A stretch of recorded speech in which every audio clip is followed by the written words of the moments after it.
Risna Tiarika, with me here Risna. Everybody, di video kali ini kita akan membahas tentang pertanyaan-pertanyaan umum yang sering ditanyakan oleh dosen penguji ketika kita melakukan sidang skripsi. Jadi, jika sebelumnya saya sudah membahas tentang pertanyaan yang sering dilontarkan oleh dosen ketika kita mengajukan judul, kemudian juga ketika kita melakukan sidang proposal, kali ini kita akan membahas tentang pertanyaan atau kisi-kisi pertanyaan yang sering ditanyakan oleh dosen penguji ketika kita melakukan sidang skripsi. So everybody, berkaitan dengan pertanyaan-pertanyaan yang sering diajukan pada saat kita melakukan sidang skripsi itu, sebenarnya pertanyaan-pertanyaannya itu masih meliputi hal-hal yang ada dalam skripsi Anda.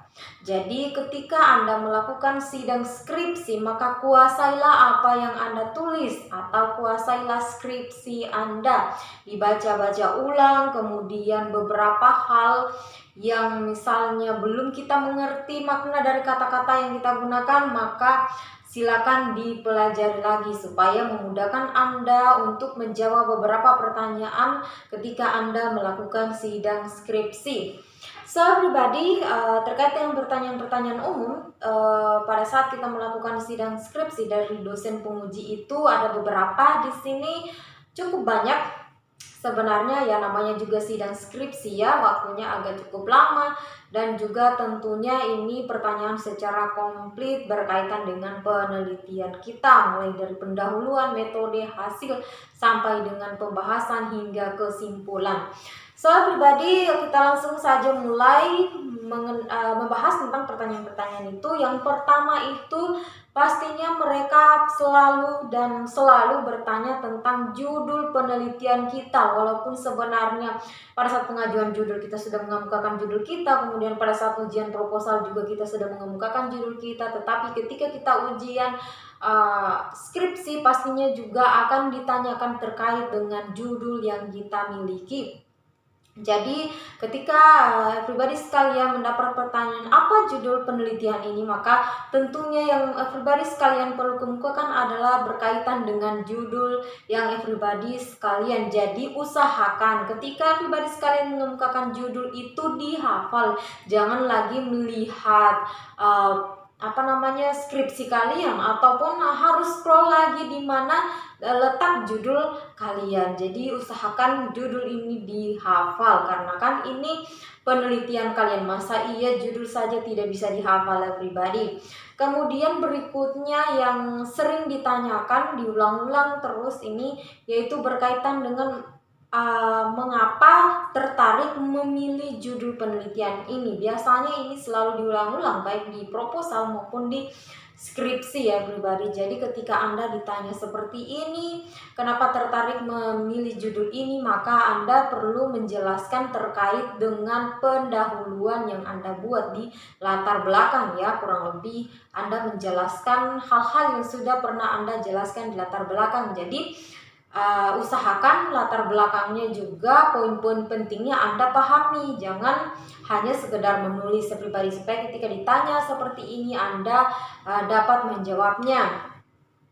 Kemudian pertanyaan berikutnya itu terkait dengan apa yang melatar belakangi Anda mengambil penelitian ini.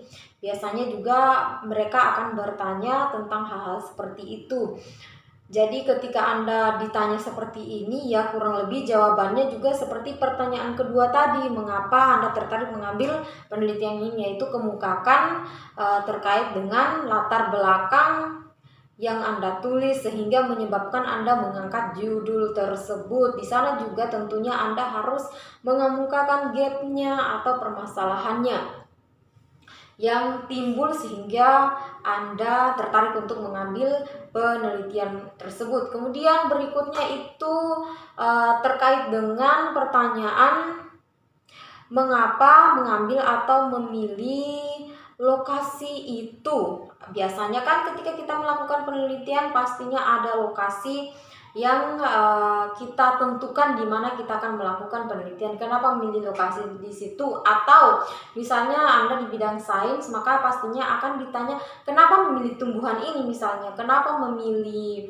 bakteri ini, kenapa memilih di cagar alam ini, seperti itu. Jadi Anda harus menjelaskan secara ilmiah jika ditanya seperti ini. Jangan menjelaskan karena dekat dengan rumah saya, atau karena ini ada tumbuhan ini ada di sekitar rumah saya. Jangan seperti itu ya pribadi. Jadi Anda harus menjelaskan ilmiah, secara ilmiah, bisa berkaitan dengan teori-teori yang sudah Anda dapat ataupun berdasarkan observasi lapangan yang telah Anda lakukan. Kemudian yang pribadi, pertanyaan berikutnya itu biasanya mereka pasti akan menanyakan tentang konsep-konsep yang Anda gunakan. Jadi konsep-konsep di sini misalnya kata-kata yang terdapat di judul, misalnya judul Anda nih apa ya? Penggunaan kontrasepsi hormonal terhadap gangguan menstruasi. Jadi kata per kata dari judul Anda itu bisa saja ditanyakan, apa sih yang dimaksud dengan penggunaan, apa sih yang dimaksud dengan kontrasepsi, apa sih yang dimaksud dengan menstruasi.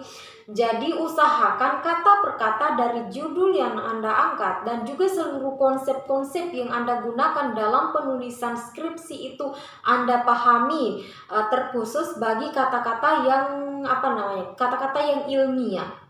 Seperti kontrasepsi tadi harus Anda pahami. Dan ketika Anda menjawab pertanyaan seperti ini berkaitan dengan konsep-konsep, maka yang harus Anda jelaskan adalah berkaitan dengan definisinya dan harus berdasarkan pendapat para ahli ya pribadi. Kemudian berikutnya itu yang sering diulang-ulang ditanyakan juga baik di proposal maupun di skripsi itu terkait dengan tujuan penelitian Anda, kemudian manfaat penelitian Anda, dan juga rumusan masalah Anda melakukan penelitian itu atau rumusan masalah penelitian Anda. Jika ditanyakan seperti ini, walaupun Anda sudah memaparkan dalam presentasi dan juga Anda sudah memaparkan dalam skripsi Anda, maka tentunya Anda harus menjelaskan kembali. Dan Anda menjelaskan ya sesuaikan saja dengan apa yang Anda tulis, karena di sanalah jawabannya. Jadi tidak masalah kalau Anda menjelaskan sesuai dengan apa yang Anda tulis, ataupun kalimatnya sedikit dirubah tetapi poin yang dimaksud atau makna yang dimaksud itu sama dengan apa yang Anda tulis, itu tidak menjadi masalah. Kemudian terkadang ketika kita sudah menjelaskan rumusan masalah, tujuan, dan juga manfaat, mereka pasti akan mengejar lagi bertanya tentang dari mana Anda menurunkan tujuan ataupun manfaat ataupun rumusan masalah tersebut. Jadi jika ini ditanya kembali, maka Anda kembalilah melihat ke judul. Ketika kita merumuskan tujuan, itu pastinya kita lebih mengarah ke judul. Jadi biasanya kita merumuskan tujuan dan juga masalah itu karena kita melihat variabel yang ada di judul, variabel pengaruh dan juga variabel yang dipengaruhi begitu, atau variabel bebas dan variabel terikat, sehingga kita bisa menurunkan tujuan dan juga rumusan masalah yang kita miliki. Seperti itu pribadi.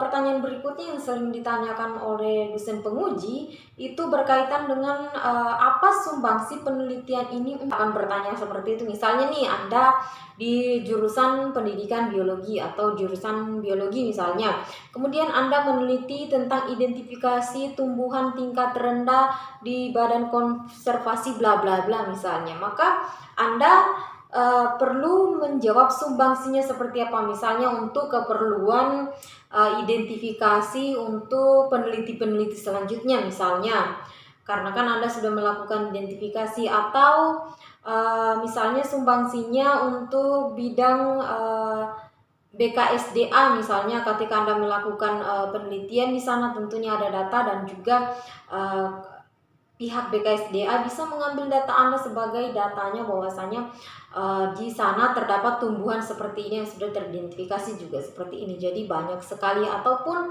misalnya Anda melakukan identifikasi, ternyata dalam identifikasi itu Anda menemukan ada tumbuhan obat di sana dan sebagainya. Jadi itulah bagian dari sumbangsi yang bisa Anda jelaskan, kurang lebih seperti itu, dan selebihnya itu tergantung dari proposal maksud saya skripsi yang Anda miliki, seperti apa bentuk judulnya. Kalau misalnya kontrasepsi hormonal, penelitian Anda penggunaan kontrasepsi hormonal terhadap gangguan menstruasi misalnya seperti itu, maka sumbangsinya adalah memberikan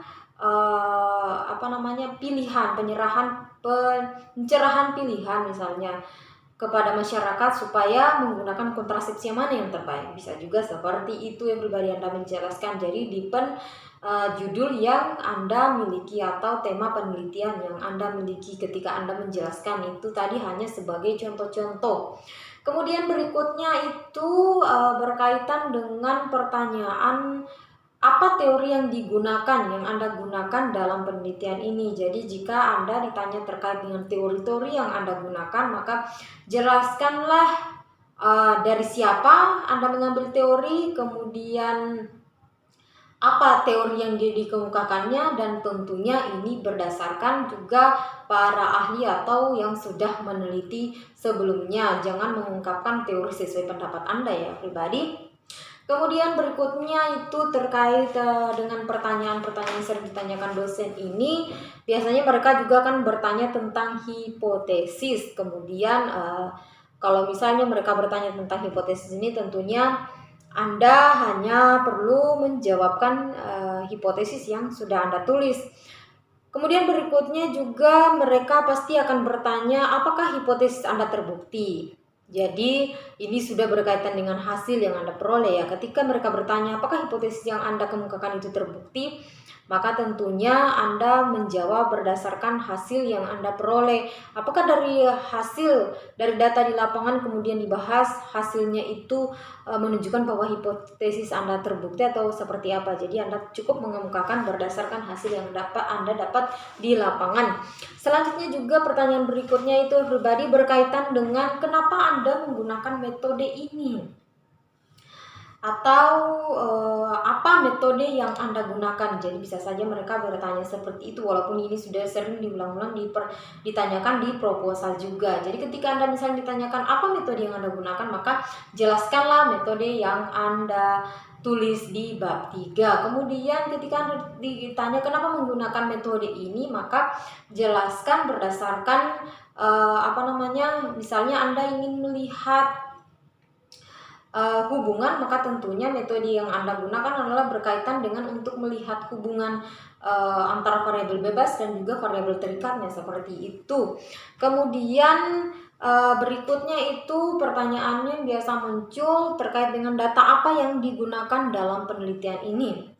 Jadi misalnya Anda melakukan penelitian, biasanya itu ada dua data pribadi, ada data primer dan juga data sekunder. Jadi tergantung Anda mengambilnya di data apa. Apakah Anda mengambil di data primer atau Anda mengambil data sekunder atau Anda mengambil kedua data itu. Kemudian juga biasanya mereka ketika Anda menjawab seperti itu akan dikejar lagi dengan pertanyaan mana data primernya dan mana data sekundernya. Jadi Anda perlu menunjukkan mana data primer yang Anda ambil dan juga mana data sekunder yang Anda ambil, atau di bagian mana di posisi hasil itu data primernya menunjukkan data primer dan juga mana di hasil yang menunjukkan data sekunder seperti itu pribadi. Kemudian pertanyaan berikutnya itu kenapa menggunakan data ini. Ketika Anda sudah mengemukakan data primer dan data sekunder, kemudian mereka juga kemungkinan akan bertanya kenapa Anda menggunakan data ini. Jadi ketika Anda ditanya seperti ini, yang perlu Anda jawab adalah karena Anda sesuai dengan tujuan Anda maka membutuhkan data seperti ini. Biasanya seperti itu, kurang lebih pertanyaan selebihnya itu tergantung dari skripsi Anda seperti apa. Selanjutnya pertanyaan berikutnya yang biasa mereka tanyakan itu terkait dengan bagaimana Anda melakukannya. Jadi ketika ditanya ini maka jelaskanlah seperti halnya yang Anda lakukan. Dan jika Anda sendiri yang melakukan penelitian itu di lapangan, maka Anda sebenarnya mudah saja menjawab pertanyaan seperti ini. Jadi Anda tinggal menjelaskan secara rinci seperti apa yang Anda lakukan di lapangan ketika Anda mengambil data terkait dengan penelitian itu.